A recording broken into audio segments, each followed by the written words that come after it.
Shalom. Setiap orang percaya pasti melalui proses dalam hidupnya. Mengapa orang percaya melalui proses? Karena Tuhan kita bukan Tuhan yang hanya ingin setiap kita selamat. Tapi Tuhan kita Tuhan yang menghendaki kita menjadi sempurna, berharga, dan mulia. Untuk menjadi sempurna, berharga, dan mulia, kita perlu diproses. Sesuatu yang berkualitas, tidak ada yang namanya jalan pintas. Ada kisah dalam Alkitab mengenai seorang tokoh yang bernama Yusuf. Pada umur 17 tahun, Alkitab mencatat Yusuf bermimpi. Dia bermimpi berkas gandumnya dikelilingi oleh berkas gandum saudara-saudaranya. Dan mimpi yang kedua, bintang Yusuf dikelilingi oleh matahari, bulan, dan bintang 11 dari saudara-saudaranya. Yusuf bermimpi umur 17 tahun. Alkitab mencatat dalam kitab Kejadian pasal yang ke-41, mimpi Yusuf menjadi kenyataan ketika Yusuf berumur 30 tahun. Umur 17 tahun Yusuf bermimpi, umur 30 tahun mimpinya jadi kenyataan. Perlu waktu berapa lama? 13 tahun. Proses yang Tuhan izinkan terjadi dalam kehidupan Yusuf. Menjadi pertanyaan bagi setiap kita, apakah Tuhan tidak mampu ketika Yusuf berusia 18 tahun, mimpinya menjadi kenyataan? Tuhan mampu, Tuhan sanggup. Apakah Tuhan tidak mampu ketika Yusuf berumur 20 tahun, mimpi Yusuf menjadi kenyataan? Tuhan sanggup, Tuhan mampu. Tetapi Tuhan menginginkan proses dalam kehidupan Yusuf. Hari ini mungkin saudara sedang di dalam prosesnya Tuhan. Saudara bertahun-tahun menantikan kesembuhan dari Tuhan. Saudara bertahun-tahun menantikan pemulihan dalam hidup keluarga saudara. Saudara bertahun-tahun merindukan memiliki keturunan. Saudaraku, dalam proses Tuhan seringkali menjadi masa-masa sulit bagi setiap orang percaya. Tidak jarang ditemui orang percaya di dalam prosesnya Tuhan, imannya goncang. Ada yang tidak tahan uji, bahkan ada yang berpaling dari Tuhan. Saudaraku yang dikasihi Tuhan, kita seringkali tidak menyukai proses. Apalagi ketika kita tidak bisa melihat progresnya. Saudara, sekarang zaman serba canggih. Saudara mau pergi ke satu tempat, saudara tinggal pencet Google Map. Langsung muncul berapa lama perjalanan saudara. Jalan mana yang harus saudara tempuh. Progresnya terlihat. Saudara mesen makanan online, saudara langsung tahu berapa menit makanan itu sampai ke rumah saudara. Kalau di dalam kehidupan ini, kita bisa diproses, kita tahu progresnya. Tapi dalam kehidupan kerohanian, seringkali kita tidak bisa melihat progres Tuhan di dalam prosesnya. Oleh karena itu mari kita belajar untuk mau di dalam prosesnya Tuhan. Alkitab yang telah kita renungkan bagaimana Yusuf diproses Tuhan selama 13 tahun. Hari ini berapa lama proses yang Tuhan izinkan terjadi? Mari kita menjalani proses ini dengan percaya rencana Tuhan pasti yang terbaik. Rencana Tuhan pasti mendatangkan kebaikan. Mengapa kita perlu diproses Tuhan? Sama seperti Yusuf. Karena proses Tuhan membawa kita dari kekurangan dan kelemahan menuju kepada kebijaksanaan. Sekali lagi, proses Tuhan membawa kita dari kekurangan dan kelemahan menuju kepada kebijaksanaan. Saudaraku yang dikasihi Tuhan, seandainya Yusuf jadi orang nomor 2 di Mesir, waktu umur 18 tahun, masih sangat muda, masih sulit mengendalikan diri. Apa yang terjadi ketika kelaparan merajalela?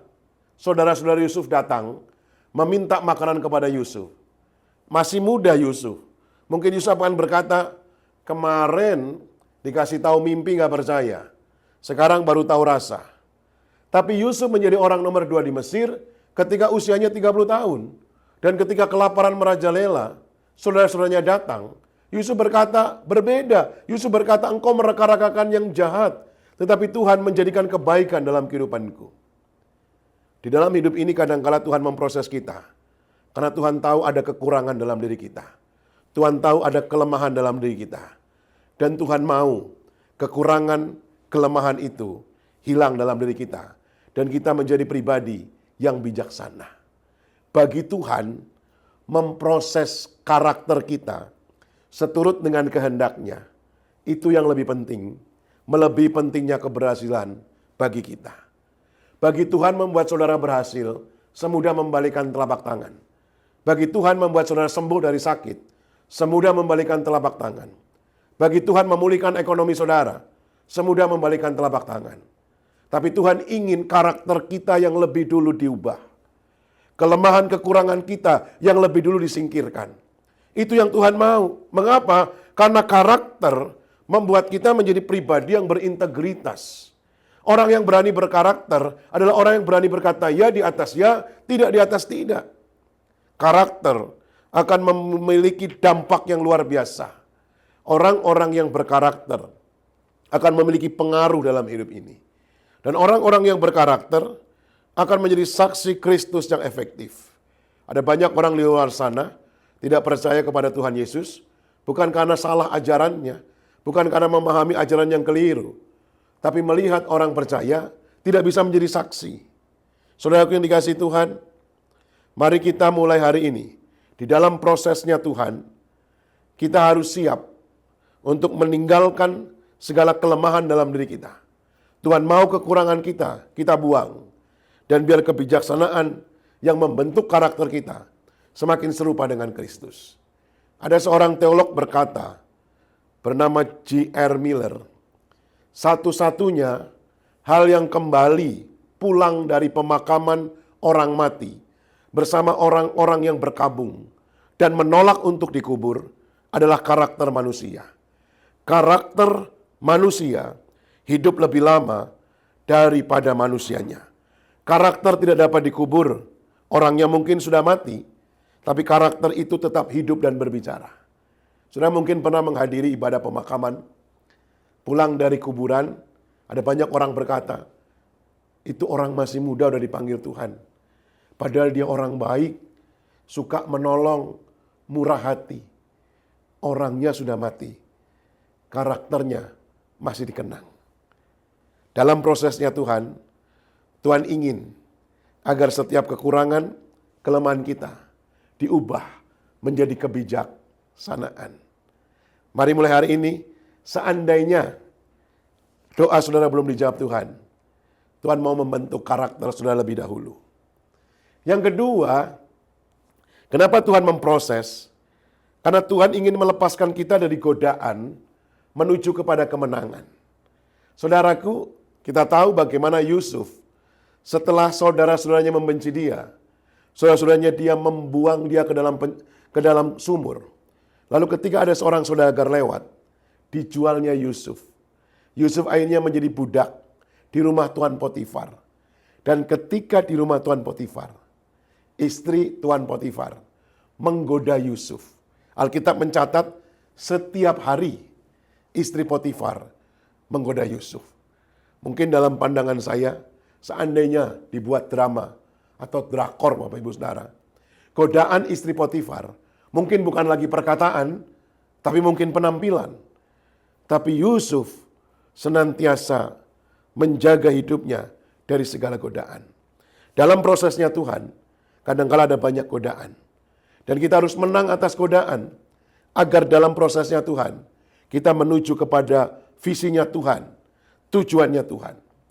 Godaan menjadi menarik karena selalu mengetuk satu pintu hidup kita yang namanya kebutuhan. Iblis tahu kebutuhan kita, disitulah iblis menggoda kita. Makanya jangan mudah menghakimi orang lain. Kayak gitu aja korupsi. Mungkin dia korupsi karena nggak punya uang.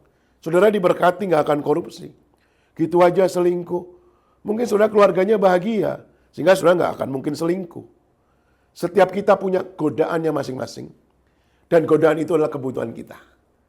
Saudara masih ingat ketika Tuhan Yesus setelah berpuasa 40 hari 40 malam. Alkitab mencatat, maka laparlah Yesus. Iblis datang menggoda Yesus. Apa godaan yang pertama? Ubahlah batu menjadi roti. Mengapa godaan itu yang pertama? Karena Yesus butuh makanan. Setelah 40 hari berpuasa, makanan adalah kebutuhan yang utama. Apakah Tuhan mengubah batu menjadi roti? Tuhan tidak lakukan itu. Apakah Tuhan tidak sanggup mengubah batu menjadi roti? Tuhan sanggup mengubah batu menjadi roti. Bahkan bukan cuma batu yang jadi roti. Setan jadi roti pun Tuhan sanggup. Namanya roti setan, saudara.